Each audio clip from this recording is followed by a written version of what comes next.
तो इस की एपिसोड लास्ट वाली जो होगी उसमें परिजात की हमने सुना है मौत हो जाएगी, लेकिन वो कैसे होगी? Good question. सब जो है हमारे फ्रेंड्स हैं वो जानना चाह रहे हैं, सबको जो है ना वो क्रेविंग हो रही है कि परिजात जो है उसकी डेथ होगी कैसे। परिजात को जो है ना वो कुदरत की तरफ से 2 इशारे मिलेंगे। पहले एक तो उनके नेबर्स में से एक आदमी आएगा, वो अपनी बेटी की बरसी की न्याज लेकर आएगा और साथ में अपनी बेटी की लाइफ के बारे में उसको बताएगा कि मेरी बेटी की लाइफ थी कैसी।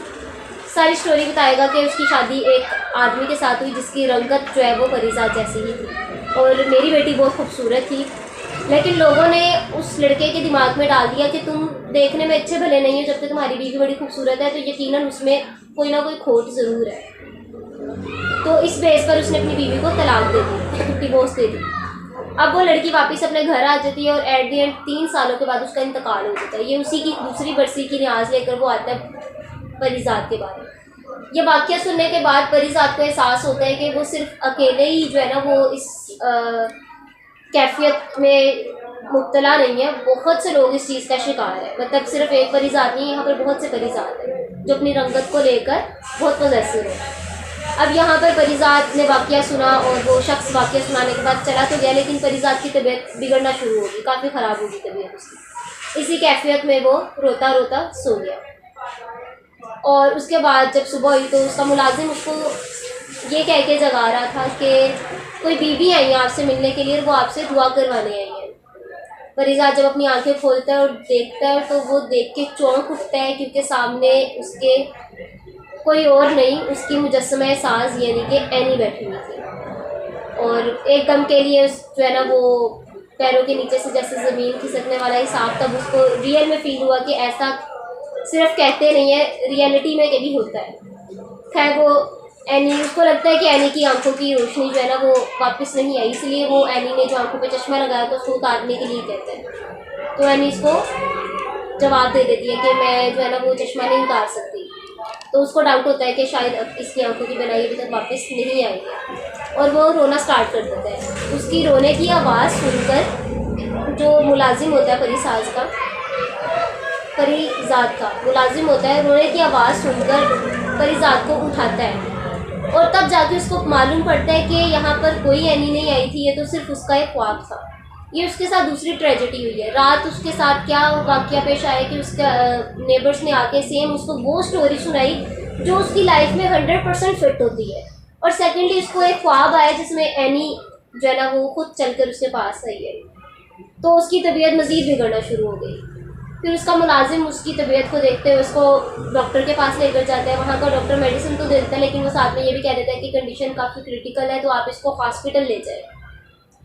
तो मुलाजिम काफ़ी उसके तरले मिन्नतें करता है कि आपको मैं हॉस्पिटल लेकर जाता हूँ। ये वहाँ भी परिजात ने उसको कहा कि तुम मुझे ये कहते हो कि लोग मेरी दुआओं से ठीक होते हैं, अगर ऐसा होता तो आज मैं अपनी एक दुआ से अपनी कंडीशन ठीक ना कर लेता, खुद को ठीक ना कर लेता। तो वहाँ वो बड़ा जो है ना वो दुख वाला एक सीन आएगा जिसमें परिजात जो है ना वो गिरने की कंडीशन, उसकी कंडीशन काफ़ी ख़राब है। एट द एंड क्या होगा, मौसम ख़राब, बारिश स्टार्ट और परिजात वहीं पर जो है ना वो बैठ जाएगा। थोड़े देर बाद वहाँ पर एक बस रुकेगी और उसमें से एनी आएगी और एनी आकर जो है ना वो परिजात की तलाश में ही आती है, लेकिन वो परिजात बेसिकली परिजात की तलाश में दुआ करवाने आती है किसी से, और उसे ये नहीं पता होता जिससे वो दुआ करवाने आ रही है वही परिजात है। वो उसके पास बैठती है और उसको मतलब बताती है कि ये मेरी सिचुएशन है, ये कंडीशन है, मैं किसी को ढूंढ रही हूँ, मतलब खो गया है मुझसे, मेरा काफ़ी अजीज़ है, उसे मैं ढूंढ रही हूँ, तो आप दुआ करें, आपकी दुआ इंशाल्लाह जो है ना वो कबूल होगी। आपकी दुआओं के बारे में मैंने बड़ा सुना कि कबूल होती है।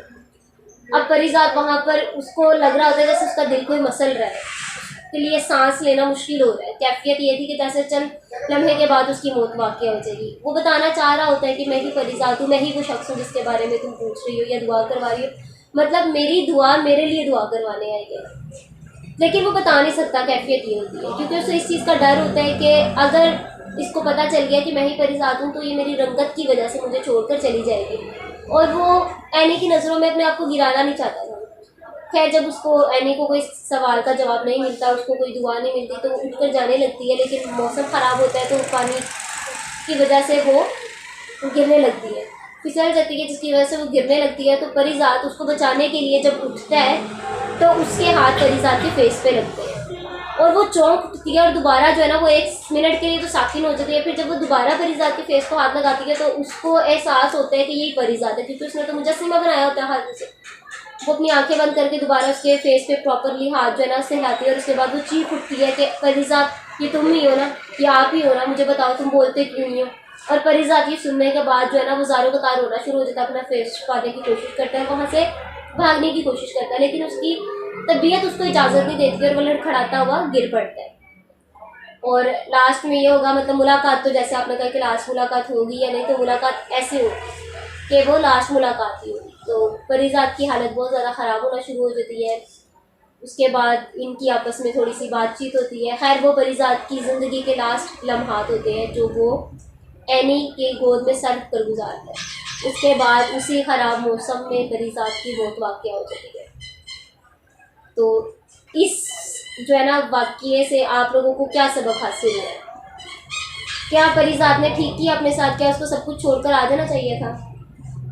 नहीं, उसको एनी के ऊपर यकीन रखना चाहिए था कि अभी जैसे कि अब इसमें एनी एक जुमला ये भी बोलेगी कि हमारा जो है वो ताल्लुक रूह का था, आपको मुझ पर यकीन नहीं था, मतलब इतना सिर्फ यकीन रखा आपने उस पर। एनी एक अच्छी लड़की थी, उसे चाहिए था कि देखिए रंगत जो है वो अल्लाह ताला की तरफ से दी गई है, तो हमें इस पर शर्मिंदा नहीं होना चाहिए, हमें इंसान का दिल देखना चाहिए। और परिजात का दिल खूबसूरत था, ये आप सब भी जानते हैं, आप ड्रामा अगर आपने देखा होगा। तो बाकी अगर आपको हाँ हमारी स्टोरी या हमारी वीडियो अच्छी लगी हो तो काइंडली इसको लाइक भी कर दिएगा, और अगर आप हमारे चैनल पे न्यू है तो इसको सब्सक्राइब भी कर दिएगा। और हमें कमेंट सेक्शन में बताइएगा कि आपको क्या लगता है कि परिजात की मौत किस वजह से हुई होगी, या परिजात की मौत होगी भी या नहीं होगी। तो चाहे ड्रामा देखने के बाद वापस आके हमें दोबारा कमेंट सेक्शन में ज़रूर बताइएगा कि हमारी बताई गई स्टोरी ठीक थी या नहीं। तो अब फ्रेंड्स अब आप अपना ध्यान रखिएगा, मिलते हैं एक न्यू वीडियो के साथ, तब तक के लिए अल्लाह हाफ़िज़।